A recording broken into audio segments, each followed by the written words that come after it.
Okay, this video is going to cover in a very general way some of the, well, I think we're going to end up covering all of the various types or almost all of the various types of product cost, but we're going to be doing that in a very elementary fashion. Now there are plenty of videos on YouTube that get in deeper into the weeds, and even I have some on this channel that discuss these same topics. And so I do encourage you to watch as many of those as you have time for. Okay, but this video is just designed to help us get started in the process of understanding components of product cost. And when we say components of product cost, we're talking about for some type of a manufacturer. Now we could look at that for a service-related company as well, but we're going to spend our time on a manufacturing company. So we're going to begin with question number 27, this one right here. And the question says, which of the following is not an example of a direct materials cost? Okay, so we have to, in order to answer this, because that means that three of them are and one of them is not, given that we have four choices, we have to say, okay, well, what is a direct material? And so a direct material is a material that can be easily and accurately traced to a cost object. So we, if we've got direct materials, we're going to have a different type because not all materials are direct. So material that can be easily and accurately traced to a cost object. All right, so let's see here now. We've got some examples. A is shelves on a bookcase. B, nails used to manufacture a desk. Tires on a bicycle. And D, engine in a car. All right, so when we look at these, we have to say, okay, which of these items is going to be the most difficult to easily and accurately trace to a cost object? So the cost object here is going to be the bookcase, the desk, the bicycle, the car, okay? And so we look at these and we say, all right, what about A, shelves on a bookcase? We probably know in advance what the size of the shelves are. And we know how many of them we need. And so if we say, okay, I need 6 shelves that are of a certain size, we can probably figure out what the cost is for one of those shelves.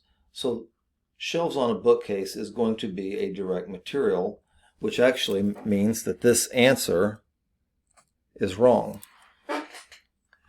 Nails used to manufacture a desk. Okay, so I don't know how many desks are around these days that actually use nails, but what happens when we try to start pounding a nail into something, especially if we're making something fairly large like a desk?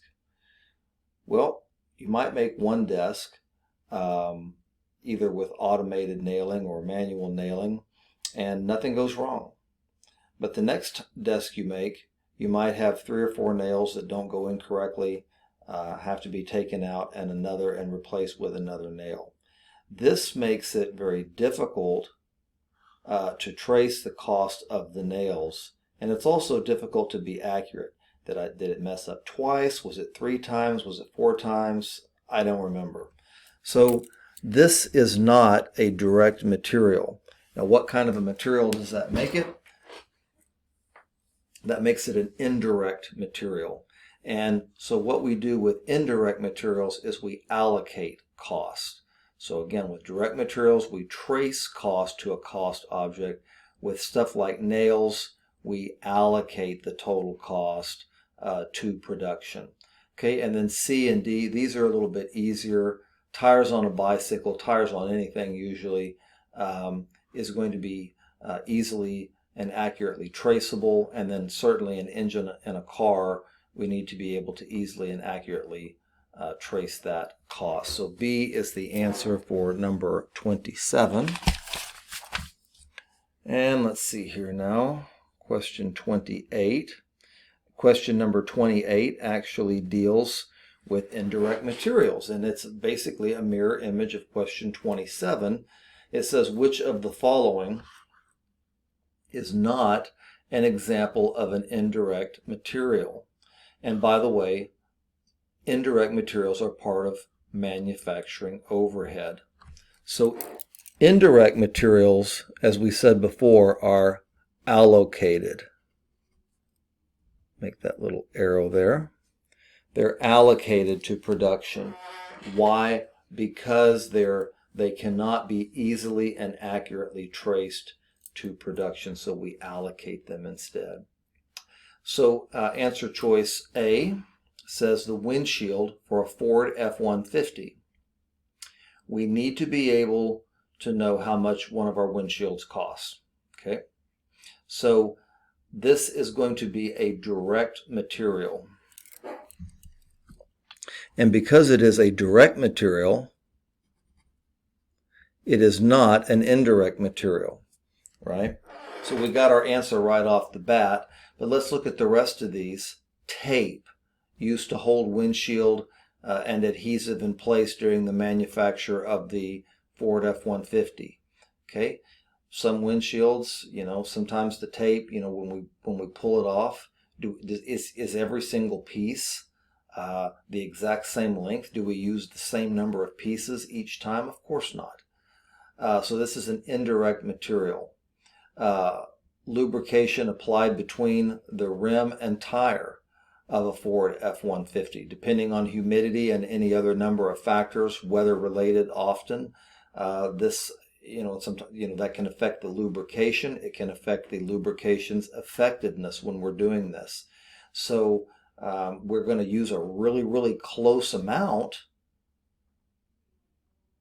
but it's not going to be universal. And even if it were, it might still be fairly difficult to trace. So this is an indirect material. And then adhesive used to mount a windshield to the frame of a Ford F-150. So we've got, if you can visualize, we've got the frame, we've got the windshield. We use adhesive to mount the windshield, and we use tape to hold the window to the adhesive and frame. And so all of these items like this in B, C, and D, these are all indirect materials, the cost of which we say, okay, what was the cost? And then we're going to allocate it to production rather than try to trace it. Question 29, which of the following is an example of a direct labor cost? So it's important that we understand that direct labor is directly, hence the word direct, directly involved in manufacture of good or service. Again, most of what we're going to be looking at is going to deal with a good. So that means that, any indirect labor is not direct labor. In fact, I don't see a question about that here. So indirect labor, and all the other thing is that direct labor, let's just write this over here, easily and accurately traceable to a cost object. But mostly what we're looking at is, are they directly involved in the manufacture of a good or service? Okay, so which of the following is an example of a direct labor cost? Assembly line worker. This is going to end up being our answer, but I want to go through the incorrect answers because there is some difference in these, okay? B says assembly line maintenance technician, okay? So here's the thing. Direct labor is a product cost. Indirect, let's see what I said. I said direct labor. Indirect labor is a product cost. Direct materials are a product cost. Indirect materials are a product cost. Assembly line maintenance technician. This is indirect labor, and as such is part of manufacturing overhead. Okay, so this is at least a product cost. It's just not a direct labor. It's an indirect labor product cost. Assembly line supervisor. Exact same thing. This is indirect labor, and as such it is part of manufacturing overhead. So these are, all three of these, I want you to understand, are product cost. This is directly applied. These two are allocated. Sales team member for a company's products. This, we already know it's the wrong answer, but I'm going to put an X here because this is an operating expense. It is not a product cost. And if you think about it for just a moment, it can't be a product cost because a sales team member doesn't even get a hold of it until what? The product is made and we know the cost. So a sales team member that's being paid to sell a company's product, that's a selling expense. Selling expenses go directly to the income statement as an operating expense. One more question. Number 30, which of the following is an example of manufacturing overhead? So what we need to understand about manufacturing overhead is that manufacturing overhead is any, and I do mean any, product cost, now it has to be a product cost, other than direct materials or direct labor. So we ask ourselves, is this a product cost? If the answer is yes, we say, is it a direct material? Let's say the answer is no. And then we say, okay, is it direct labor? The answer is no, but we answered yes to it being a product cost. That means it's manufacturing overhead. So I want you to understand, yes, there are three components of product cost: direct materials, direct labor, and manufacturing overhead. But there's a whole lot of stuff that goes into manufacturing overhead. All right. So let's see here. What do we have? Wood used to make toothpicks. B. Wood used to build a log cabin. C. Depreciation on factory machinery. And D. Property taxes on the administration building. Wow, this is a fairly difficult question, and luckily I do know the answer.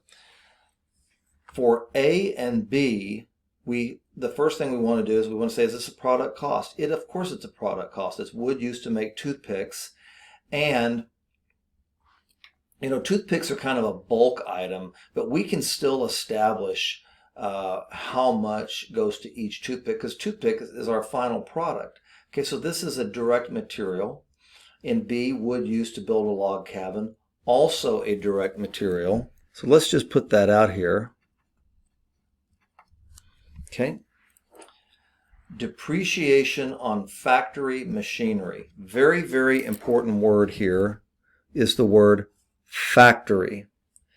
Depreciation is what we call fixed factory overhead or fixed factory manufacturing overhead, and as such this is our answer. So any depreciation on factory machinery is part of product cost because we're using it to make the product, and so it's a part of manufacturing overhead. Now I want you to look at D for just a second. Property taxes on the administration building. This is, again, an operating expense. Got to be careful running out of room here. This is an operating expense, okay?